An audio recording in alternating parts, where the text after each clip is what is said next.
अस्सलाम वालेकुम everyone, welcome back to my channel all in one education. तो आज हम स्टार्ट करेंगे अपना न्यू कोर्स जो कि बेसिकली है ऑपरेटिंग सिस्टम्स का। ऑपरेटिंग सिस्टम में हमारा जो सबसे पहला टॉपिक है वो है स्केजुलिंग एल्गोरिथम्स, जिसमें आपके पास बहुत टाइप्स के एल्गोरिथम्स हैं। जैसे कि पहला जो हम कवर करेंगे आज की वीडियो में वो है फर्स्ट कम फर्स्ट सर्व, जिसको हम FCFS भी कहते हैं। और इसके अलावा आपके पास शॉर्टेस्ट जॉब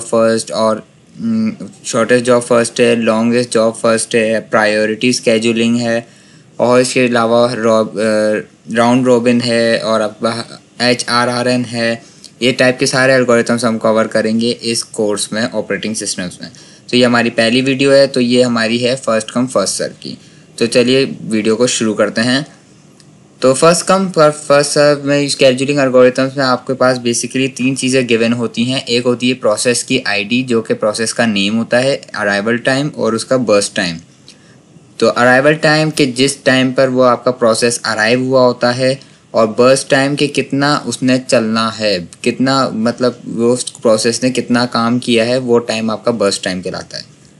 उसके बाद आपके पास जो कैलकुलेट करना होता है वो आपको कंप्लीशन टाइम कैलकुलेट करना होता है, टर्न अराउंड टाइम कैलकुलेट करना होता है, वेटिंग टाइम और रिस्पांस टाइम। तो कंप्लीशन टाइम वो होता है कि आपका प्रोसेस किस टाइम पे कंप्लीट हुआ था। टर्न अराउंड टाइम आपका वो होता है कि अराइवल टाइम और उसका जो कंप्लीशन टाइम है उसके दरमियान जो उसका टाइम होगा वो कहलाता है आपका टर्न अराउंड टाइम। उसके बाद आपका वेटिंग टाइम के उसने प्रोसेस ने अपना प्रोसेसिंग स्टार्ट होने से पहले कितना टाइम वेट किया था, वो आपका वेटिंग टाइम। और रिस्पांस टाइम के कितना उसने CPU यूटिलाइज वगैरह किए आपके रिस्पांस टाइम में आता है कि कितना टाइम आपके उसने रिस्पांस किया था इस एक प्रोसेस ने। तो कंप्लीशन टाइम वगैरह इस सब निकालने से पहले मैं आपको इसके फॉर्मूलाज दिखा देता हूँ और फिर मैं आपको बताऊँगा कि इसका गैंट चार्ट हम कैसे बनाते हैं। तो फॉर्मूलाज आपके बेसिकली ये हैं, जिसमें सबसे पहले टर्न अराउंड टाइम का फॉर्मूला निकालने के लिए आपको चाहिए होता है कंप्लीशन टाइम, जिसमें से आप अराइवल टाइम को सब्ट्रैक्ट करते हैं तो आपके पास टर्न अराउंड टाइम आ जाता है। फिर आपके पास वेटिंग टाइम, उसमें आप टर्न अराउंड टाइम को बर्स्ट टाइम से सब्ट्रैक्ट करेंगे तो आपके पास वेटिंग टाइम आ जाएगा। फिर आप इसका निकालते हैं रिस्पॉन्स टाइम। रिस्पॉन्स टाइम आपका निकलता है कि सबसे पहला टाइम जो आपको CPU को आपके प्रोसेस को जो सबसे पहला टाइम CPU मिला होगा उसमें से अराइवल टाइम को सब्ट्रैक्ट कर देते हैं। थ्रूपुट आपका निकालने का फॉर्मूला है कि टोटल बर्स्ट टाइम को टोटल नंबर ऑफ प्रोसेसेस से डिवाइड कर देते हैं। थ्रूपुट आपका बेसिकली वो होता है कि ओवरऑल आपके एक प्रोसेस ने कितना टाइम लिया है कंप्लीट होने में, एवरेज टाइम, तो वो आपका थ्रूपुट कहलाता है। उसके बाद आपका CPU यूटिलाइजेशन और एफिशिएंसी, ये भी कभी कभार आपको सवाल में निकालने के लिए बोला जाता है। तो ये आपके इस तरह निकलती है कि आप CPU यूटिलाइजेशन बेसिकली वो होता है कि आपके जो प्रोसेस है उसके रन होने में आपके CPU ने कितना टाइम यूटिलाइज़ किया है, कि बीच में कोई आइडल टाइम आया था जिसमें आपका CPU कोई काम नहीं कर रहा था, कोई प्रोसेस नहीं था उसके पास प्रोसेस करने के लिए। तो उस टाइम को निकालते हुए हम कहते हैं ये CPU यूटिलाइजेशन है, या फिर इसको एफिशिएंसी भी बोल सकते हैं। और उसकी इनएफिशिएंसी उसका उलट होता है कि कितना टाइम आपके CPU ने वेस्ट किया है, कि वो आइडल पे था, उसके पास कुछ काम नहीं था करने के लिए। और वही इनएफिशिएंसी बेसिकली वो मल्टीप्लाई बाय 100 हो रही है, तो वो आपकी जो है परसेंटेज वाइज आती है। और अगर आप उसको खाली टाइम वेस्टेड निकालना चाहें तो वो आपके नंबर्स में आ जाएगी। तो सिंपल इसमें बस इनएफिशिएंसी और टाइम वेस्टेड में ये फ़र्क है कि वो परसेंटेज में आंसर बताता है और वो ऐसी सिंपल बताएगा। तो हम ये सारी चीज़ें हर सवाल की कैलकुलेट करेंगे ताकि आपको हर चीज़ निकालनी आ जाए, ताकि आपको एक ही वीडियो में सब चीज़ें पता चल जाएँ, और अगर आपके एग्जाम में कुछ भी इनमें से निकालने का बोला जाए तो आपको आता हो। तो सबसे पहले हम चेक करेंगे ये टेबल पे, जिसमें हमारे पास 3 प्रोसेसेस दिए हुए हैं। मज़े की बात यह है कि हमारा पहला सवाल है, हम फर्स्ट कम फर्स्ट सर्व के और सवाल भी देखेंगे मुश्किल वाले, लेकिन फ़िलहाल अभी हम बेसिक पे स्टार्ट कर रहे हैं। तो अराइवल टाइम इसका सबका 0 रखा गया है, तो यानी हम जो है 0 पे सारे प्रोसेस हमारे पास अराइव हो चुके थे। तो और बर्स्ट टाइम एक है 24, 3 और 3।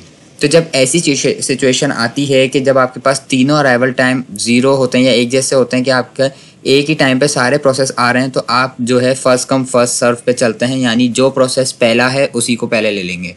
जैसे कि आप देख सकते हैं यहाँ पे पहला प्रोसेस मेरे पास P1 है, और मैं आपको रिकमेंड करूँगा कि सबसे पहले जो ये चीज़ें दी हुई होती हैं अराइवल टाइम बर्स्ट टाइम, उसको देख के आप सबसे पहले अपना गैंट चार्ट बना लें, ताकि उसकी हेल्प से आप कंप्लीशन टाइम निकाल सकें, और बाकी सारी चीज़ें आसानी से निकल जाती हैं। तो सबसे पहले मैंने आपको जैसा कि बताया कि सबका अराइवल टाइम सेम है, तो मैं यहाँ पे प्रोसेस 1 ले लूँगा सबसे पहले, और हमेशा ये स्टार्ट होता है 0 से। आप आंख बंद करके सबसे पहले 0 लिख देंगे, क्योंकि अराइवल टाइम आपका जो गैंट चार्ट बनना शुरू होता है वो 0 से बनना शुरू होता है। लेकिन अगर फ़र्ज़ करें अराइवल टाइम आपका 1 से दिया हुआ है तो 0 से 1 तक आपका आइडल स्टेट होगा, यानी आपके CPU ने कोई काम नहीं किया था उस वक्त, लेकिन वो गैंट चार्ट में शो होता है आइडल भी। तो फिलहाल यहाँ पे 0 पे था और बर्स्ट टाइम आपका जो इस प्रोसेस का है वो 24 है। तो मैं यहाँ पे 0 से 24 कर देता हूँ कि प्रोसेस 1 मेरा 0 से 24 तक चलेगा। अब आप देख सकते हैं कि अराइवल 0 पे हमारे पास 2 प्रोसेसेस और हैं, P2 और P3। तो मैं अगला ले लेता हूँ P2, क्योंकि ये फर्स्ट कम फर्स्ट सर्व है, तो लाइन वाइज ले रहे हैं हम। 24 पे ऑलरेडी आपका CPU अभी मौजूद है, तो बर्स्ट टाइम आपका जो प्रोसेस 2 का है वो 3 है। तो अब आप 24 से जब स्टार्ट करेंगे प्रोसेस 2 तो हमारे को 3 बर्स्ट टाइम चलाना है प्रोसेस 2 को।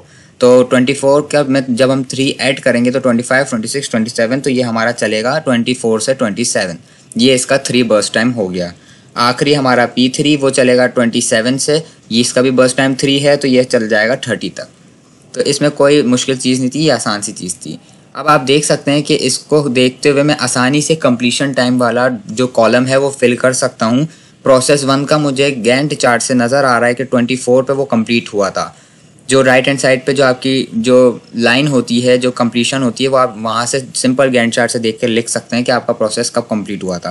तो ये 24 को कंप्लीट हुआ था। P2 आप देख सकते हैं 27 पे कंप्लीट हुआ था, और P3 आप देख सकते हैं 30 पे कंप्लीट हुआ था। तो ये आपका कंप्लीशन टाइम आ गया। टर्न अराउंड टाइम निकालने का फॉर्मूला ये रहा, नीचे मैंने आपको बताया था। कंप्लीशन टाइम में से अराइवल टाइम माइनस कर देना। तो सबका अराइवल टाइम 0 है ऑलरेडी, तो जाहिर सी बात है टर्न अराउंड टाइम तीनों का सेम आएगा, क्योंकि 24 माइनस 0, 27 माइनस 0, 30 माइनस 0 सेम ही आएगा।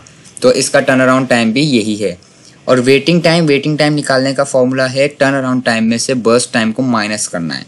तो जैसे कि आप टर्न अराउंड टाइम में से बर्स्ट टाइम को माइनस करेंगे तो 24 माइनस 24 इक्वल्स टू 0, यानी प्रोसेस 1 को जो है कोई वेट नहीं करना पड़ा था। जैसे ही वो अराइव हुआ उसको CPU मिल गया था, और जैसे कि आप गैंट चार्ट में देख सकते हैं कि 0 पे सबसे पहले हमने प्रोसेस 1 को चलाया था, तो इसको तो वेट करना ही नहीं पड़ा। वेट जिसको करना पड़ा वो P2 और P3 को करना पड़ा था। तो P2 का टर्न अराउंड अब जब बर्स्ट से माइनस करेंगे तो ये आ जाएगा 24। तो यानी P2 को 24 वेट करना पड़ा था अपना बारी का इंतज़ार करने के लिए, उसके बाद उसको CPU मिला था। और जब हम 30 में से 3 माइनस करेंगे तो ये हो जाएगा 27। प्रोसेस 3 को 27 टाइम्स वेट करना पड़ा था। अब रिस्पॉन्स टाइम का मैंने आपको फॉर्मूला बताया था कि एक प्रोसेस को जब पहली दफ़ा CPU मिलता है उसमें से अराइवल टाइम को माइनस कर देते हैं। अब आप सोच रहे होंगे ये पहली दफ़ा CPU मिल रहा है, इसका क्या मतलब है? तो क्योंकि ये हमारा FCFS है, अभी पहला है, तो इसमें आपको समझ नहीं आएगा। आगे जाके SJF वगैरह में शॉर्टेस्ट जॉब फर्स्ट में प्रीएम्प्टिव आती है, उसमें जो है टुकड़ों में चलते हैं प्रोसेस, यानी P1 जब एक दफ़ा आया है तो वो आगे भी आ रहा होता है। तो इसलिए यहाँ पर ये लिखा हुआ है कि पहली दफ़ा जो CPU टाइम मिला है उसमें से अराइवल टाइम को माइनस करना है। जैसे कि आप प्रोसेस 1 का देख सकते हैं कि लेफ्ट हैंड साइड पे जो दिया हुआ होता है वो आपका एलोकेशन टाइम होता है। तो 0 पे इसको अलॉट हुआ था CPU, और 0 इसका अराइवल टाइम है, तो इसका रिस्पॉन्स टाइम भी 0 ही होगा। प्रोसेस 2 को जो है 24 पे CPU मिला था। आप यहाँ पे देख सकते हैं 24 से वो चलना स्टार्ट हुआ था, तो 24 माइनस अराइवल टाइम जो कि 0 है तो वो भी सेम होगा, और 27 भी सेम होगा। तो रिस्पॉन्स टाइम इसका भी सेम ही होगा, उसी के जैसा आपका वेटिंग टाइम है। तो इसी के साथ नीचे चलते हैं। गैंट चार्ट हमने बना लिया था, ये सारी चीज़ें हमने निकाल दी। अब जो कैलकुलेशंस हमें करनी होती है वो बेसिकली करनी होती है एवरेज टर्न अराउंड टाइम हमने निकालना होता है, average waiting time, average response time, throughput, CPU utilization, inefficiency, time wasted.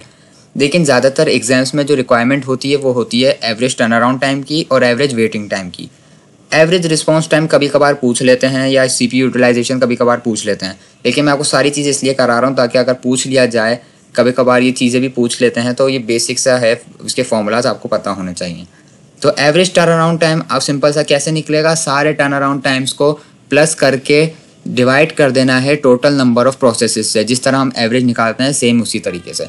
तो टर्न अराउंड टाइम है 24 + 27, तो मैं 24 + 27 + 30 और डिवाइड कर देना है हमने किससे, 3 से, यानी टोटल जो नंबर ऑफ़ प्रोसेसेस थे, तो ये आ गया हमारा 27। इसी के जैसे इसका हम वेटिंग टाइम निकाल लेते हैं। वेटिंग टाइम है 0, 24 और 27। 0, 24, 27 और डिवाइड कर देना है 3 से, तो ये आ गया हमारा 17।